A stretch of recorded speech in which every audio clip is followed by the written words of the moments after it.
My talk is going to be about the European Union Common Agricultural Policy. It's a very complex subject, and I will start with giving you a very brief explanation of CAP. And since this is a very complex policy, I will have to simplify it. At times I will almost oversimplify it. So there will be some parts that are going to be misleading because I will disregard the differences between different countries, different member states in EU. So some of the stuff I will be talking about does not apply to, for example, your specific country. But as a general view, this is all true, and you will have better understanding of the CAP, the Common Agricultural Policy, and especially a better understanding how it negatively impacts the animals. So let me start with the very brief overview. So agriculture covers somewhere around 175 million hectares in Europe. This area is divided between around 10 million farms. There are around 9 million people working full-time in agriculture in Europe, which amounts to 4.4% of the total workforce. Obviously, there are some countries where this percentage is higher, like for example in Poland, it's way above 10%, but there are also countries like, for example, UK, when this number floats somewhere around 1%. As for the impact on GDP, gross domestic product, it's agriculture accounted for somewhere around 1.5%. So it doesn't have a huge impact on GDP, but it's not insignificant. And what is really important is that no other part of the economy is affected by European Union regulation as much as the agricultural sector. The farming in member states is subject to the Common Agricultural Policy, or CAP, as I will call it during this talk. And the CAP budget is decided for 7-year periods. The current period started in 2014, and it will end in 2020. And for this whole 7-year period, the European Union earmarked somewhere around 400 billion euros. So it's a huge number. It's the largest item on the European Union budget. This constitutes somewhere around 40% of the European Union whole budget. Obviously, this money does not come from thin air. We are paying for it, and every single citizen in European Union contributes somewhere around 150 euros per year to this agricultural fund. And the CAP is divided into 2 parts called pillars. Pillar 1 is much larger. It constitutes around 75% of the whole CAP budget, and is used mainly, but not only, for something called direct payments. And I will talk about them later on in more detail. The second pillar is called Rural Development Fund, and is used mostly for things like village renewals, programs that try to mitigate the climate change, for support of organic farming, and so on. And this is responsible for the remaining 25% of the CAP budget. From the standpoint of the individual farmer, the first pillar is much more important, because this is where most of the money they get comes from. And the direct payments the farmers receive can be coupled or decoupled. When the payment is coupled, it means that it's linked directly to the production. You get money based on the amount of produce you put on the market. For example, you get money based on how many liters of milk you put on the market. When the payment is decoupled, it means that it's not linked to the production. You get the money just because you own certain amount of land. And the more land you own, the bigger the payment is. And around 90% of these direct payments are actually decoupled payments. So I will focus mostly on them, not exclusively on them, but you have to remember this number during the talk. And in the last financial year for which we have like complete data, right, it's in 2017, the direct payments, both coupled and decoupled, amounted to somewhere around 41 billion euros and benefited somewhere around 6.5 million farmers. So as you surely notice if you like listen carefully, not all the farmers in EU receive these payments. There are 10 million farms, but only 6.5 million beneficiaries. And the fact that some of the farmers do not receive these payments can be explained mostly because some of them are just too small to be eligible. If you could get no more than 500 euros in direct payments, then basically it means that you won't receive any money at all. Okay, this doesn't work. Okay, and one of the most controversial things, at least among the agricultural economists about the CAP, the Common Agricultural Policy, is the very high level of farmers' dependence on public subsidies. As you can see on this chart, for the European Union as a whole, the total transfer, that is Pillar 1 and Pillar 2 combined, amount to somewhere around 40% of farmers' income. And in some countries, this number is actually much, much higher. There are some countries like Slovakia, Slovenia, but also Finland, where farmers actually receive total payments that exceed the agricultural value added. So to simplify it, maybe oversimplify it a bit, they actually receive more money in public subsidies than they get from selling the stuff they are producing. And this has been like this so basically from the very, very beginning of the CAP. There are small changes, but they are not really significant. Another thing that is really worth stressing is that these payments are distributed very unevenly among the benefactors. As a general rule, 80% of the payments go to the 20% of the biggest farms. And it's because the more land you have, the more money you get in subsidies.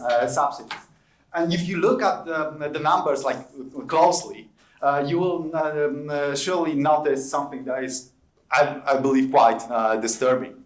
In the 2017, which as I told you is the last year for which we had like a complete data, there were 225,000 farms that between them received somewhere around $13 billion, not dollars, but euros.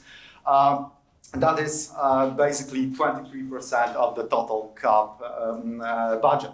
On average, they receive like 100,000 euros, but in reality, some of them receive more than 1 million euros per year. And you can actually check who's getting what.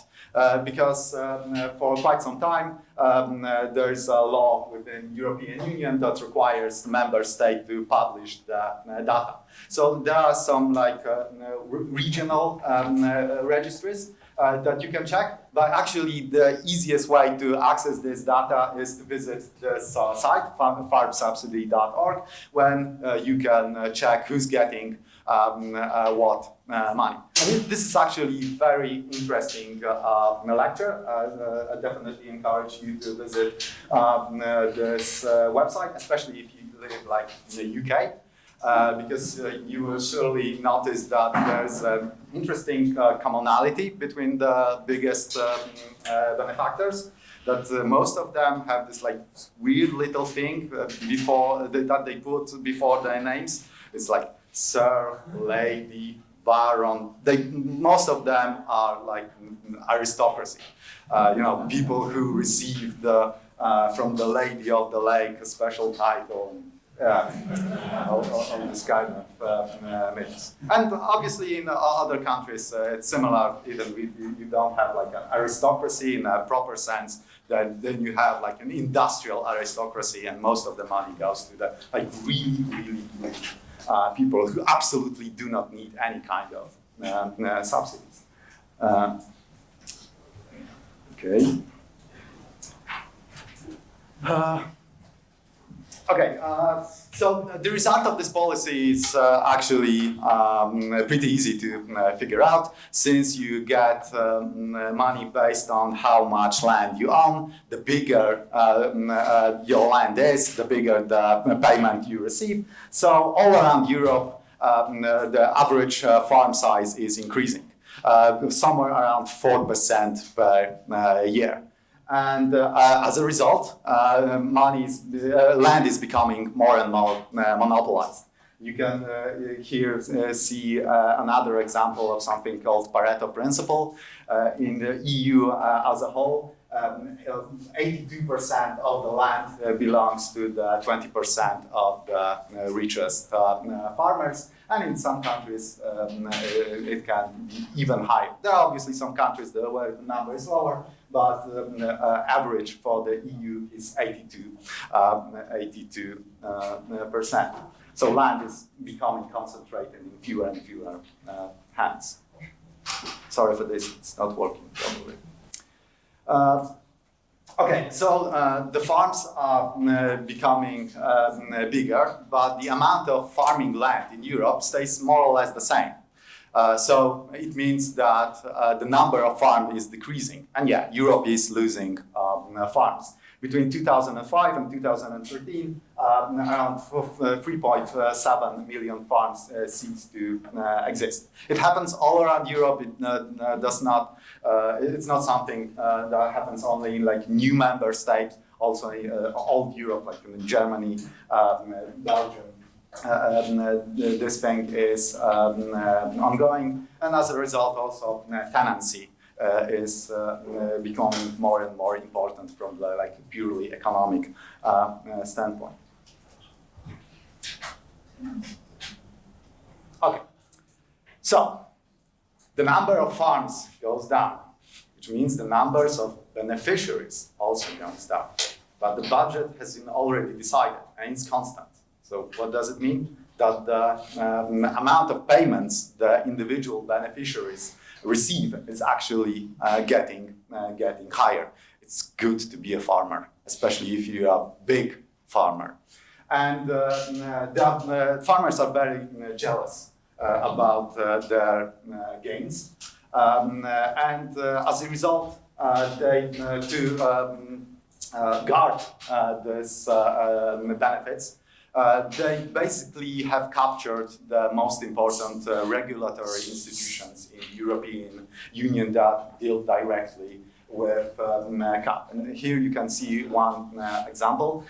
In European Parliament, there's something called Agri Committee. It stands for Agricultural and Rural Development Committee.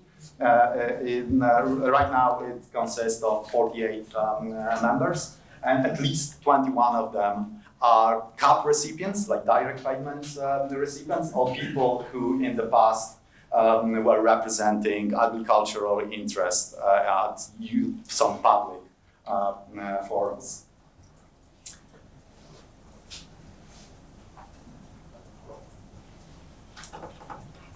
Okay, so what does it all have to do with animal welfare? Quite a lot, actually. As you can see, animal outputs constitute 41% of European Union agricultural production, and around 71% of all agricultural land in Europe is used to feed livestock. And most of the subsidies go to landowners. So we can actually estimate how much money in direct subsidies goes to people who have livestock farms. And several agricultural economists have actually done this. and they come up with these two numbers, 25 billion or 29 billion per year. There's a huge difference between these two numbers, but there are different methodologies you can use. So this is why the number is not just one, but two.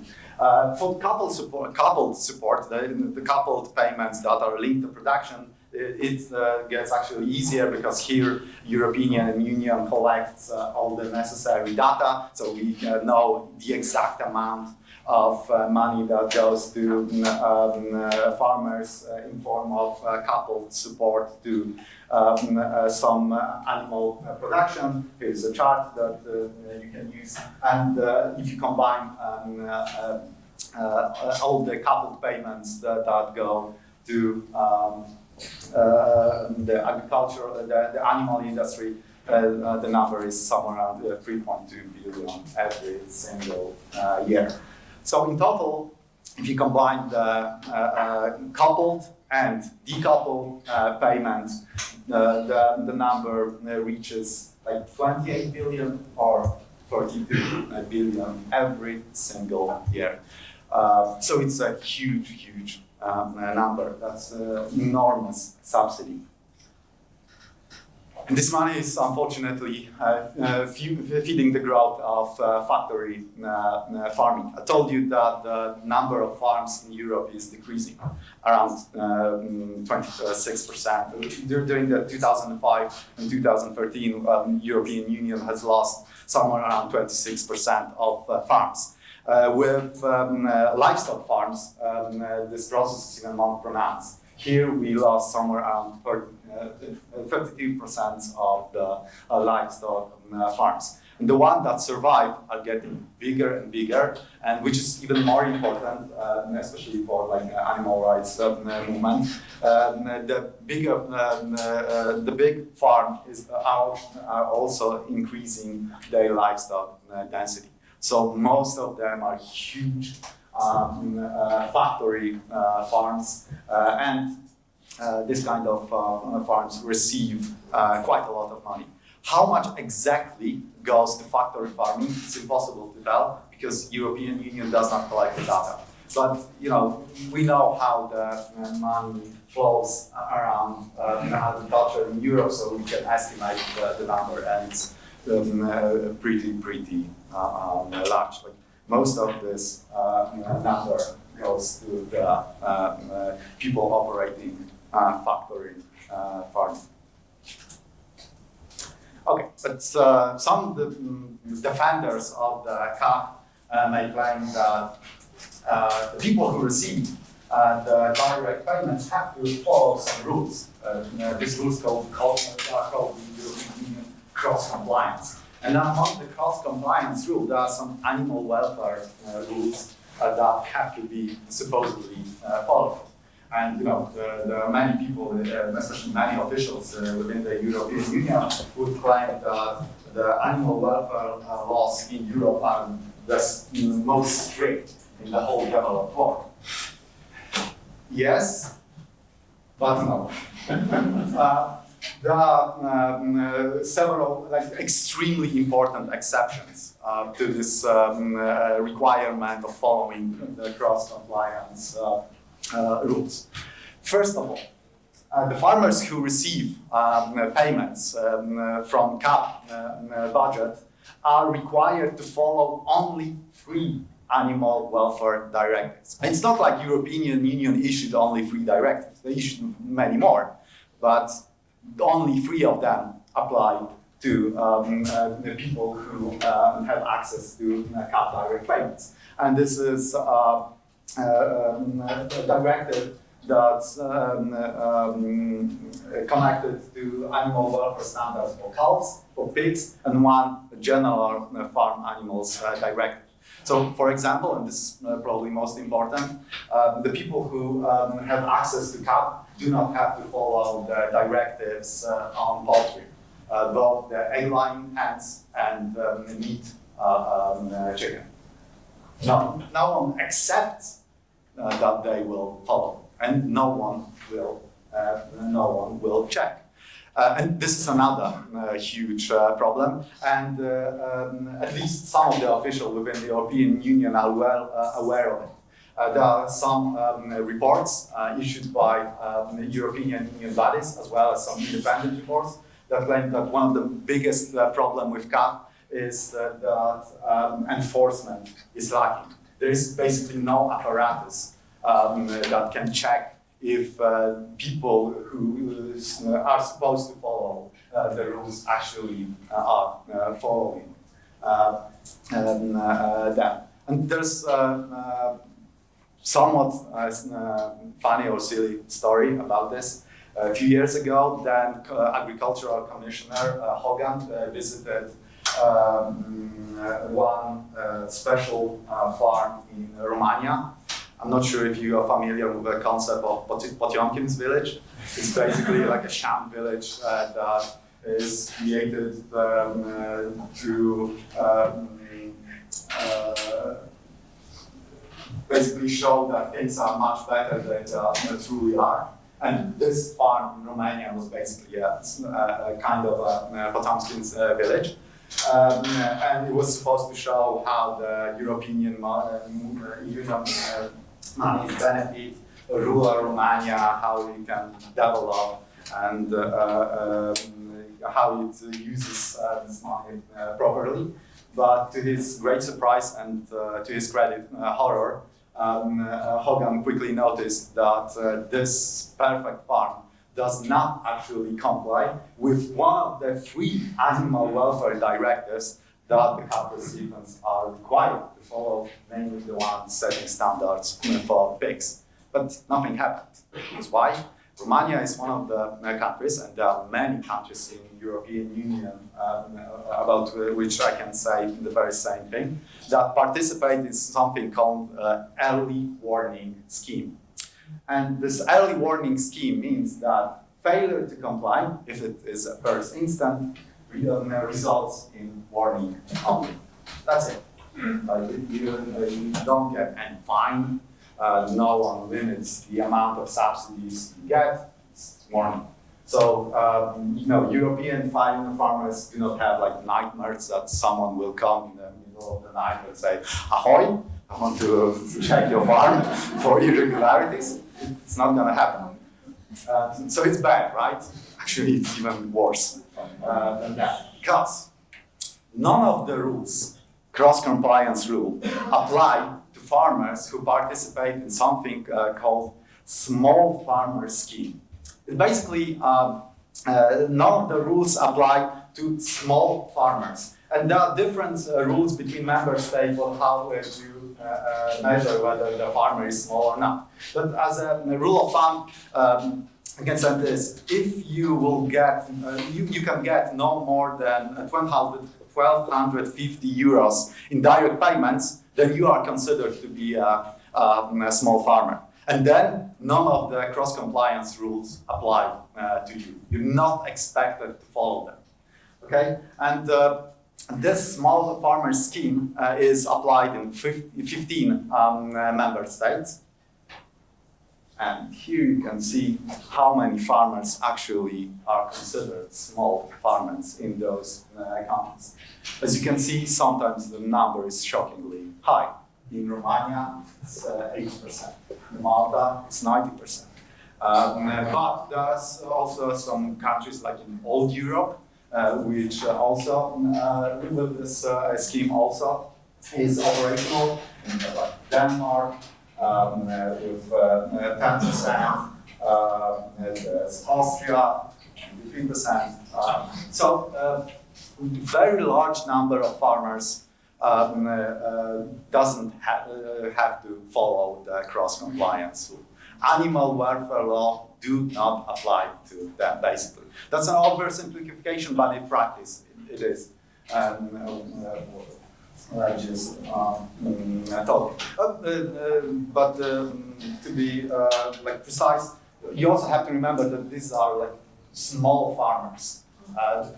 They don't raise like many animals, but they still raise animals, but they don't have to follow animal welfare directives.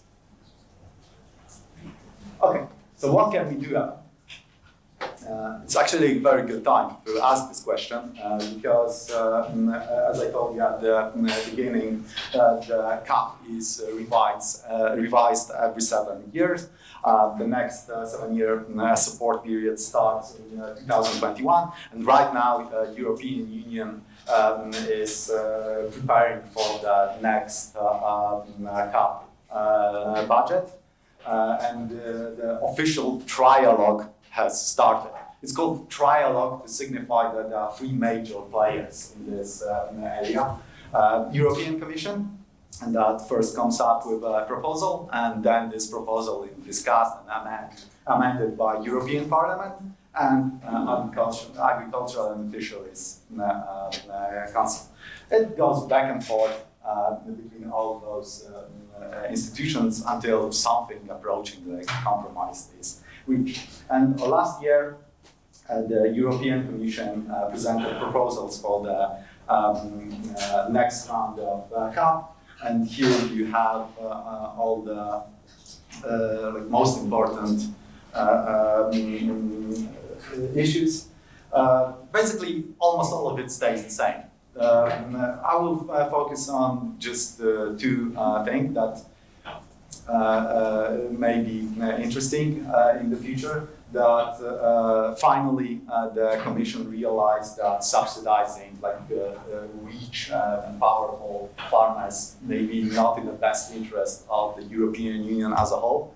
So they are proposing that there will be a digression for payments in excess of 60,000 euros and capping above 100,000. We'll see if they will actually will be able to implement this in practice, because during the previous round of reforms, there was proposal to cap the payments above 300,000 euros, but the member states which did not allow such a reform. And it's not hard to understand why, as I told you. Most of the regulatory apparatus that deals with CAP is actually has been captured by big farmers. And this cross-compliance rule still will apply in the same manner. The name, the one difference is that the name is changing. They're not going to be called cross-compliance, but new conditionalities. But that's basically it. And within the second pillar, there's maybe some interesting development with something called eco-scheme. But it's extremely complex, and there's no way I can explain it to you in like a few minutes that I have left. Okay, so to finish, what can we do about this? Here are some proposals that I guess we should put to the European members of European Parliament for considerations. I'm pretty sure that some of them will be receptive. There's a large number of Greens in the European Parliament. There's also a quite large number of classical liberals who may not necessarily interested in animal welfare issues, but they definitely interested in how much money goes in via public subsidies to people who don't need them. And there are probably also some conservatives who may be receptive. And these are truly like models, proposals, and not in a like Jonathan Swift sense, but like literally. Utopia is not an option. I would be like perfectly happy, and I'm not the only one if we just scrap the whole CAP business and stop all the subsidies. But it's not going to happen. We have to deal with what European Commission has issued. And this is how I would amend some of the European Commission proposals. So first, I think it's quite reasonable that this cross-compliance, or how they call new conditionalities, should include all species-specific farm animal welfare legislation. But it's common sense. I have no idea why it's not like this always. Well, I do have an idea, but it's still. There should be no exemptions from cross-compliance for small farmers or anyone else. If you raise animals, then you have to follow the very basic animal welfare rules, which are not really that strict. After all, they've been issued with huge input from the farmers themselves, and they do not like to impose like huge burdens on themselves. Another point, I think it's self-explanatory, that no payment should be made where a farmer has broken the cross-compliance rule. If you caught, then there's no warning. Just basically stop receiving any money. Another thing, this is probably controversial, not in this crowd, but within the European Union bodies that have this decisive voice in this regard. But I strongly believe that we should push for an amendment that says that no coupled support should go to the people operating factory farms. If you are operating a factory farm, then yeah, maybe you can get the decoupled money, but absolutely no coupled support should be linked to your production.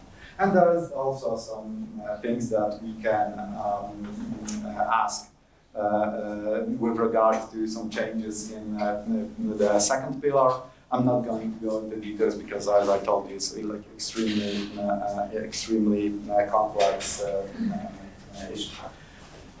So to finish, when we say we, what can we do about it? I mostly mean Eurogroup for Animals. I believe that they are the best equipped organization with this regard, because this mostly involves lobbying in European Union Parliament. So Eurogroup for Animals was basically set up for this very purpose. And I'm happy to report that they're actually doing some stuff already, and some of the ideas they have and they are pushing to members of the new parliament are actually very similar to what I'm proposing here. And as a general movement, I think we can support the effort by probably a petition drive.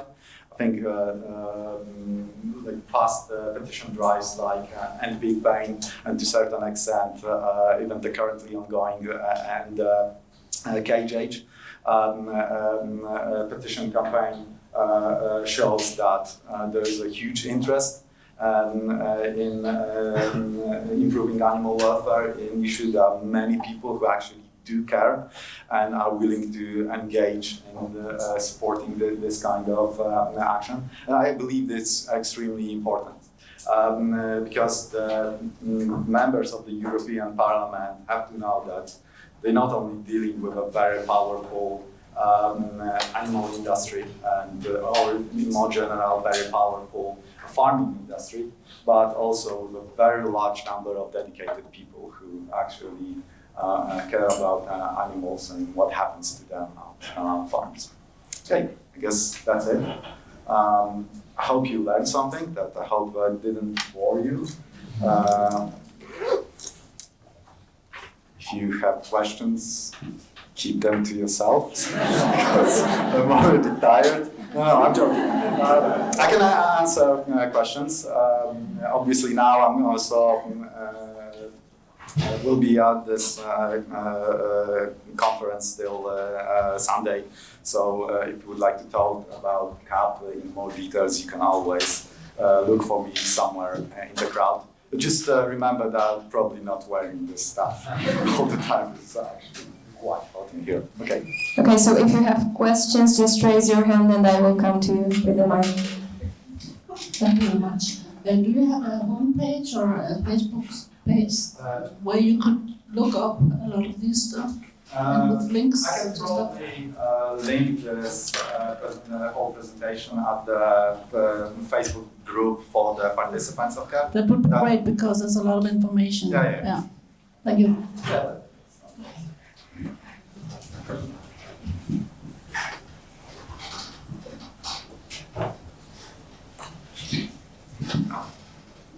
What are your views about the tractability of this sort of big institutional ask for the whole of the European Union compared to focusing on national legislation or just other sorts of campaigns that organisations should be doing? And would you be willing to make some kind of like very broad estimate of like the chances of success of, say, if all the organisations represented at this conference focused on it? No, I guess it's impossible to estimate the chances. And in general, I actually believe that focusing on the individual countries makes sense.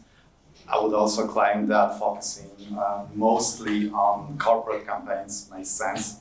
The results are better and quite often immediate.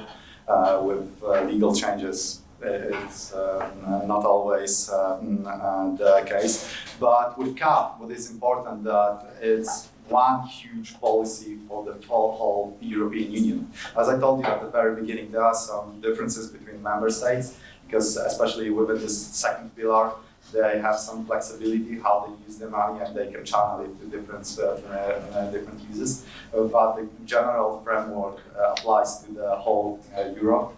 It is decided on a European level. And then once it is decided, it stays in place for 7 years. That's a quite long time. So if we could at least put in practice some of the proposals, and even one, that probably could have quite a huge benefit, but I'm not able to tell you how optimistic we can get and pushing. But when I told you about the petitioning campaign, what is important from our standpoint, that the cost from the organizational cost to the animal welfare or animal rights organization participating in such a campaign is really small. It not only financial, but resources. Set up a petition, mobilize people on Facebook and some concerts and stuff like this. This doesn't require much resources and much efforts, and who knows, maybe there's a chance that at least some of it will happen. Okay? Yeah. Sorry. My voice may be loud. I just missed two points. I work in Brussels for the Social Democrat Network, European Parliament, but I'm more or less part of the animal rights, unofficial here, for animal rights movement. I think one important book is to write to your European Union members, because that's you don't believe every politician wants to revote it, even the Greens, or liberals. So in that way, there is quite a very, when they realize that you write on that topic, because otherwise it's not there on gender. I have hundreds of other topics. If you don't write them, it will be not on their agenda. I know them quite a lot of several meetings and drinking. Very strongly agree. Yeah. So, and the other thing is maybe some positive aspect. There is already the Eurogroup for Animal Welfare, which I think some of the organization already member. Yeah, and I think it's quite good to know. It's maybe a better feeling that in Brussels, not just bureaucrats and overpaid other lobbyists are working there, so that there is quite a think tank. I think that's quite very important.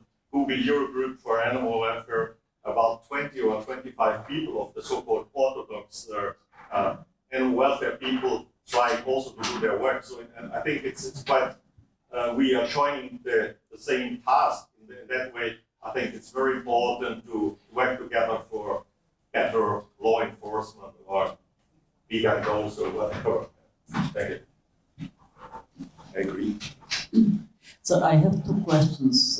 One is, what arguments would you use to stop to subsidize the industrial farms? Are there, that's, for example, these people are rich enough and they do not need to be subsidized, or just some ecological arguments? Okay, that really depends on who you are trying to convince. Because for some, for Greens, probably the idea that factory farming is contributing to climate change and so on can be decisive. But when you are talking with classical rulers, then yeah, saying that it's a huge amount of money that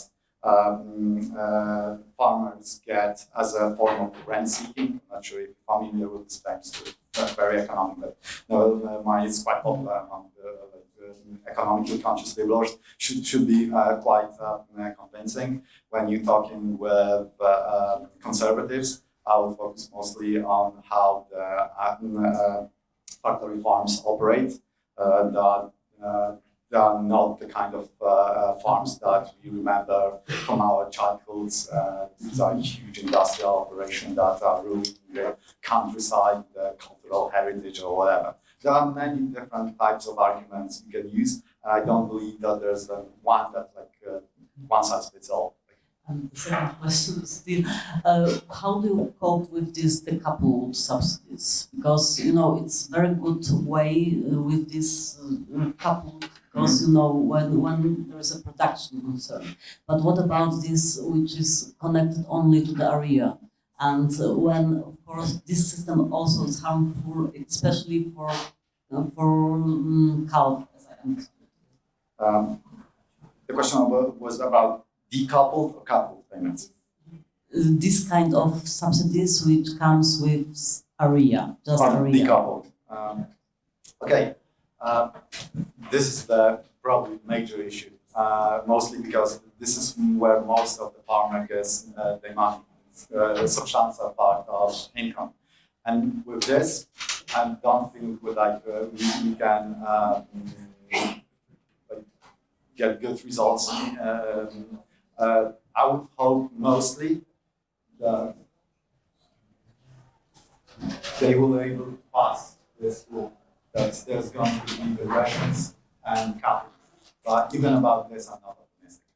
It may happen, but the chances are not that great. As I told you before, during the previous discussion about current cap, there was proposal to cap the payments above 300,000 euros, which is still a shockingly huge number. But the member states were not for this, mostly because there's very huge lobbying effort going on to keep these gains. They are extremely important for the agricultural sector as a whole, because farmers in general are very dependent on public subsidies, even though they don't really need them. It's not the case that farmers in most European countries are somehow poor. And even if they are poor, they still have access to general welfare. They still can receive public money, public support.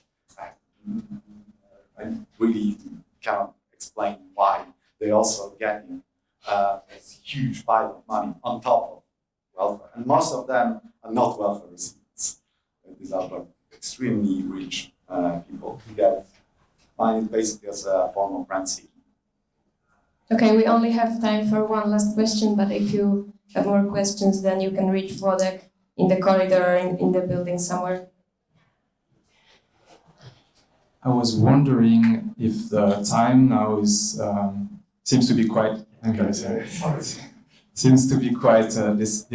because the budget will be voted in the next month. So maybe They're very closely connected. The count is basically part of the budget. So all the count is the largest item on the European Union budget. It accounts for 40% of the whole budget. It's 10 times bigger than all the money spent on migration, and around 12 times bigger than money spent by the European Union on defense and stuff like this. It's enormous. There's no other item on the European Union budget that is even close to cut. So when people are talking about budget, they mostly talk about cut budget. So what's your proposal for action? I guess in 1 year it's going to be too late. So yeah, right now I would say it's mostly I would encourage Eurogroup to animals to do whatever they can in this short time period. But for us, yeah, maybe set up some kind of petition. I know that there are already petitions, but they are like very optimistic of what they can achieve. So one petition, which already has significant numbers of signatures underneath, about stopping any sort of payments, both coupled and decoupled to factory farming, and that would be awesome if it could happen. Unfortunately, I don't think it's realistic. Hopefully, I'm wrong. But yeah, in Poland we did when we were doing the we were campaigning for fur farming ban. We basically set up a website for the people interested in contacting the Polish MPs with all the contact information, also some ideas how to approach them, what kind of arguments to use. And you could then easily send an email, call them, and something like this. Maybe something like this would help. Okay. Okay, thank you so much for the possibility.